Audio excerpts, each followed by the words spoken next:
Hi physics students, welcome back. We are working with one-dimensional motion.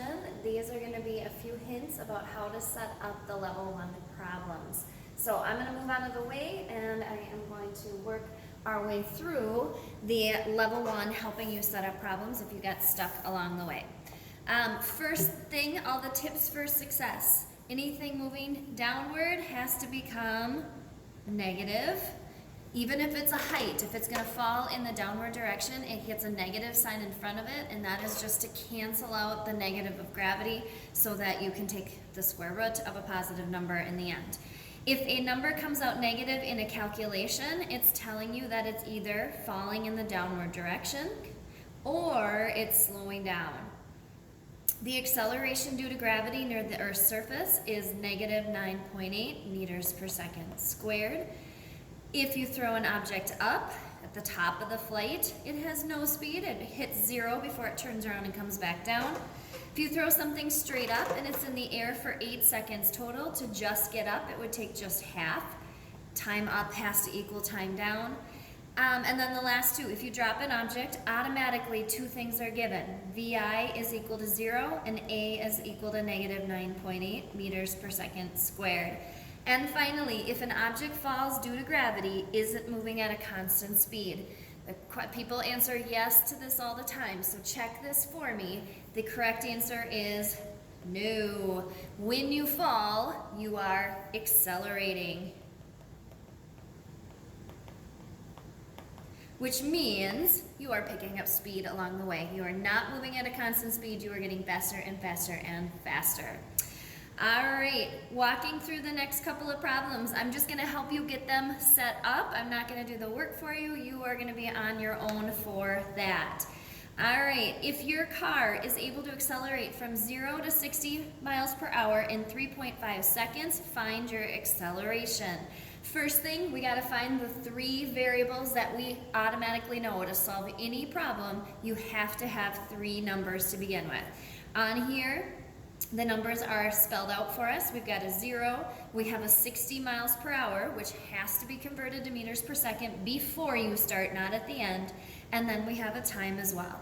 So for my givens, I have a VI is equal to 0, I have a time is equal to 3.5 seconds, and then I'm going to have to work off to the side here. I'm going to do a conversion that's going to get me from my VF is 60 miles per hour.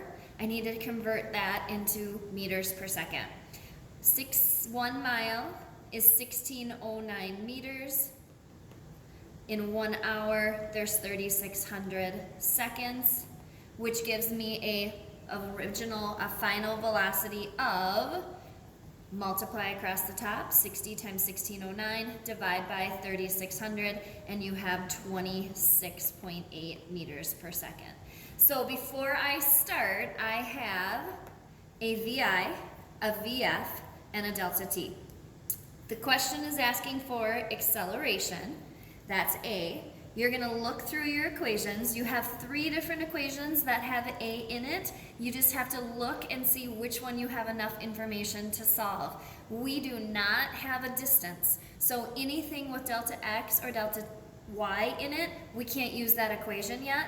What we have is VI, VF, and delta T. So the only equation that's going to work is A equals VF minus VI over delta T. Once you have solved it and get yourself an answer for your acceleration, then you're going to be able to find how many meters, how far you travel. You'll be going horizontally, so your unknown is delta X. You can use either of the equations for delta X. So you can use delta X equals VI delta T plus 1/2 AT squared. Or you can use VF squared equals VI squared plus 2A delta X. I suggest that one because it already has delta X on one side of the equation, so you won't have to move variables around in order to make it work. So then you'll plug in your numbers, show me your work solving for your delta X. For problem 2, a car traveling at 15.5 meters per second comes to a stop using a distance of 24.8 meters to do so. Find the acceleration of the car. It will come out negative because you're slowing down. So as I look through my numbers, I need 3 things to start. I have an initial velocity. I come to a stop, so my final velocity is 0, and the distance is 24.8 meters. So I have a VI, I have a VF, and I have a distance, 24.8 meters. I am looking for acceleration, which is A. Once again, I have multiple equations that have A in it. But as you look through your variables, if you want to use the previous one that we used right here, A equals VF minus VI over delta T, that's not going to work because I wasn't given a time. So then I can move on to my other ones. I can check this equation right here. I have a distance, I have a VI, but I don't have a T. So that's not going to work to get me A either. So that leaves me with this equation right here. VF squared equals VI squared plus 2A delta X.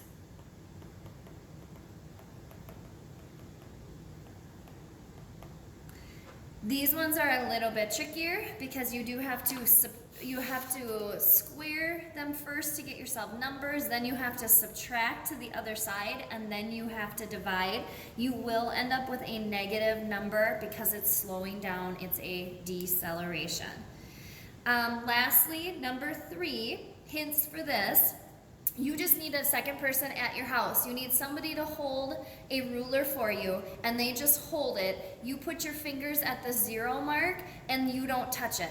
They will then drop the meter stick or the ruler, and you will attempt to catch it, and then you'll record how far it fell. So if you look on here, yours will probably be just a ruler, so it'll be a little bit smaller. But one person's gonna hold it, you're gonna put your fingers right here, they're gonna drop it without telling you when to do that, and you're gonna look and see how far it falls before you catch it. You will need it to be in centimeters, and then we're gonna change it into meters. If yours is in inches, you're gonna have to first convert that before you can. All right, so you're gonna have to have the centimeters.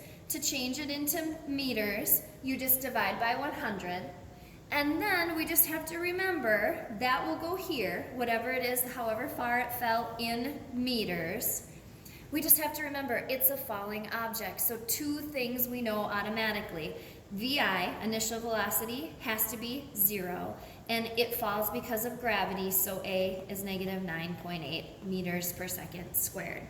All right, I'm going to leave that up to you. You're going to be solving for your reaction time.